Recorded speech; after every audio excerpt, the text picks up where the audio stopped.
speaker brings us a perspective grounded in history. It is my pleasure to introduce our second speaker, Professor Peter Herman. Professor Herman is a researcher at the Human Rights Center of Central South University in China. He's well known for his work in economic sociology, welfare economics, social policy, and law. Today, he will speak on multipolarity and Chinese modernization, misconceptions of the past, new perspectives for the future. Professor Herman, welcome. Thank you very much for inviting me, for giving me the opportunity, and hopefully to learn in the discussion. Okay, let's start with the first sentence of the Capital, first volume. The wealth of those societies in which the capitalist mode of production prevails presents itself as an immense accumulation of commodities, its unit being the single commodity. So this is a definition actually clarifying what we are talking about. The Capital is the general title of the 3 volumes, or 4 if you want, is a critique of political economy. It is not a political economy, it is a critique of political economy, and it is a critique of the political economy of capitalism. Engels wrote in a letter to Borgius in 1894 about the relationship between economic relationships, the basics, and the superstructure as a legal system, as an institutional system, and as culture. I think this is important to keep in mind, and Marx, just one final reference to him, in the economic manuscripts from 1857, 1858, wrote about the methodology of the relationship between abstract and concrete. Don't start with the population, even if you think this is the concrete thing, but the concrete is about class relationships. Lenin later talked about 3 sources of materialism, of Marxism: the historical and dialectical materialism, in economics or political economy, relation between people and how they are destroyed by capitalist systems, and in terms of political science, the class relationships, class struggle. I mention this because it is very important, I think, to make clear what we are talking about. If we talk about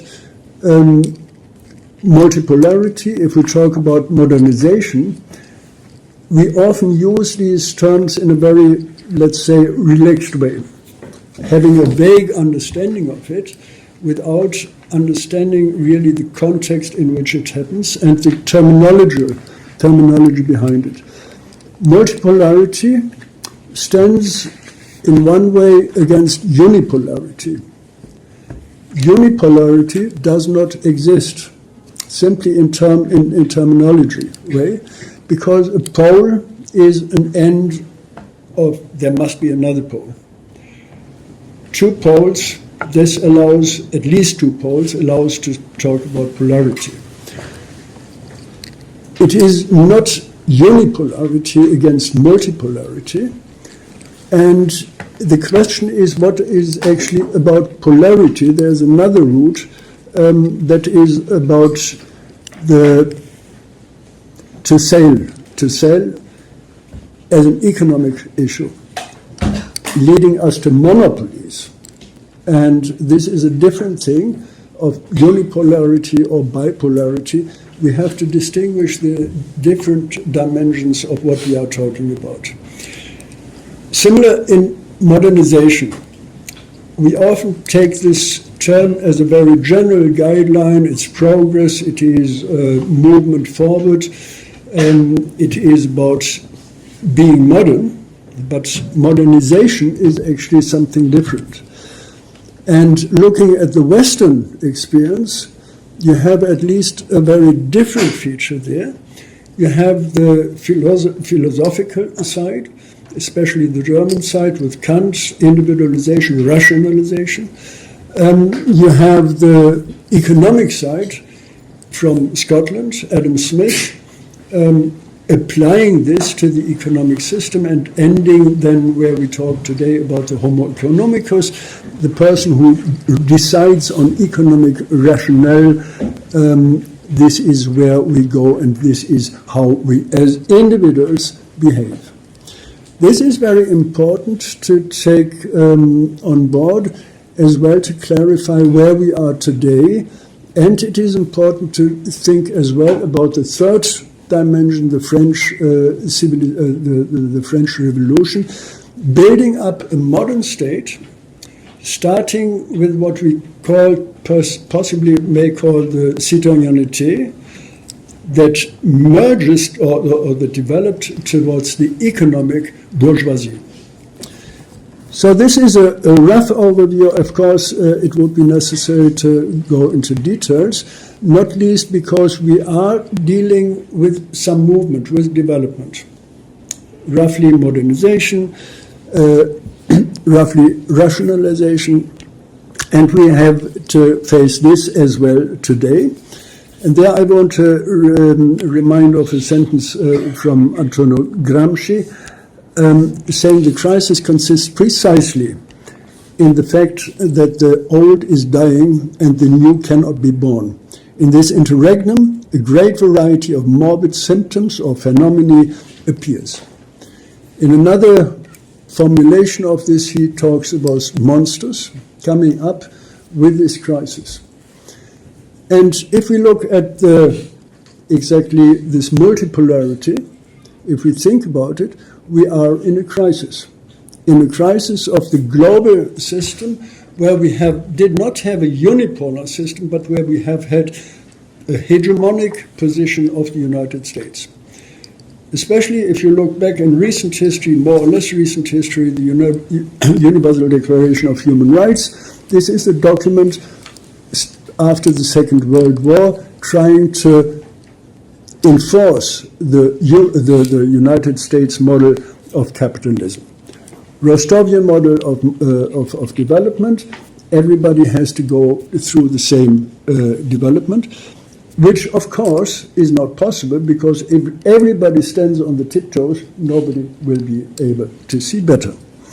A little problem of development and this is why we are in a crisis actually, because now we have other countries, especially China, catching up and claiming to be in par with the United States, contesting the monopoly, the hegemonic role of this capitalism, not only in terms of a contest of the nation of the United States, but as well looking at a different developmental model.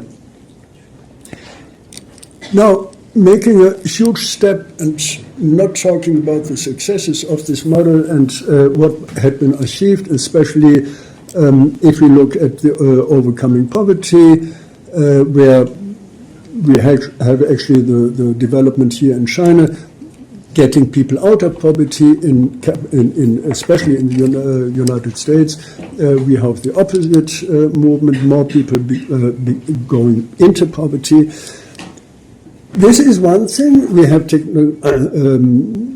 development of living conditions in a positive way. We have technology catching up there, and I use here catching up, but as well we have new development, and where we do not know exactly, referring back to interregnum, where we do not know exactly where we are going. We have new technologies where we have an emancipative process there, artificial intelligence. We have more knowledge about nature, the climate change, where we simply ignored relevant questions earlier. And we are getting aware of it, but we are all struggling with it. Struggling means we are changing our traditional policies. And if you look at China, the development there, I'm going to and fro China. It is amazing. Whenever I come back, I see huge developments that in terms of natural resource, in terms of green spaces and as well energy saving, etc. Now, Marx wrote Capital, in which the working class is assumed to be the essential historical force at a time when the proportion of the population employed in industry, including capitalists in England and Wales, was about 8%, only slightly more than the proportion of servants. A year after the manifesto was written, the proportion of the workers in Prussia was even only between 2 and 3%. The working class still, I think, is the most important force in historical terms, the most important driver, globally and nationally. At the same time, I think we have to look at crisis, international crisis, and this is as well a crisis, if you want, of the development of productive forces.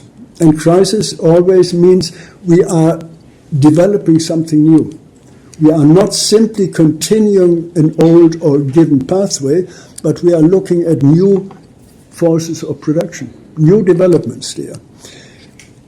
In a moment, this seems to be a crisis. Everybody talks about climate, global warming, and.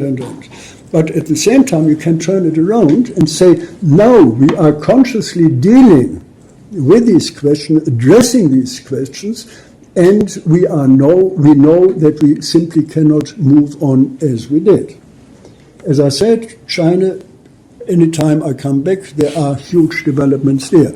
In this way, crisis as an opportunity. The development of the productive forces is something important, and I highlight especially three points I want to highlight. The one is, of course, dealing with nature, dealing with climate change, the challenges there, meaning as well dealing with energy in technical terms, and how to use in the best way, how to use new energy, alternative energies, and this includes the energy for us, for ourselves in terms of food, where we see changes that we have actually in many areas shortages of food, in others we have waste of food. This includes as well water. The privatization of water is a disaster in many countries. And I heard once the CEO of Nestle saying, well, if the people cannot afford it, then bad luck. That's he was in Swiss, I think the headquarters of Unilever is in Switzerland. So this is an approach, and of course this is a matter, if you look at China, the state-owned enterprises playing a huge role, and this is, I think, an important point. The development of productive forces is as well something who controls actually these productive forces. The other area is artificial intelligence, digitalization. We face new challenges there in terms of an increasing productivity, which is a very important point, but we have to think as well about what does productivity mean. Is it, coming back to the beginning, is it just the matter of continuing the old pattern of increasing the production of commodities, which is one point, but we have to think as well, and we do think as well, we heard this in many presentations yesterday and presentations by PhD students, we are dealing with environmental challenges, with quality of life, social quality, coherence, and. In fact, the realm of freedom actually begins only where labor, which is determined by necessity and mundane consideration, ceases. Thus, in the very nature of things, it lies beyond the sphere of actual material production. Karl Marx, near to the end of the third volume of Capital, and I think this is something that we come from the analysis of reality to a realist utopian perspective. And this means we have actually multipolarity in terms of considering we have one goal, and this is saving the planet and the life on this planet and a good life for all. China and United States, China and United States and Europe, China and not least the southern hemisphere are playing an important role and have to come accepting or acknowledging the diversity of patterns in terms of finding a common way of cooperation, of mutual support instead of competition. Thank you very much.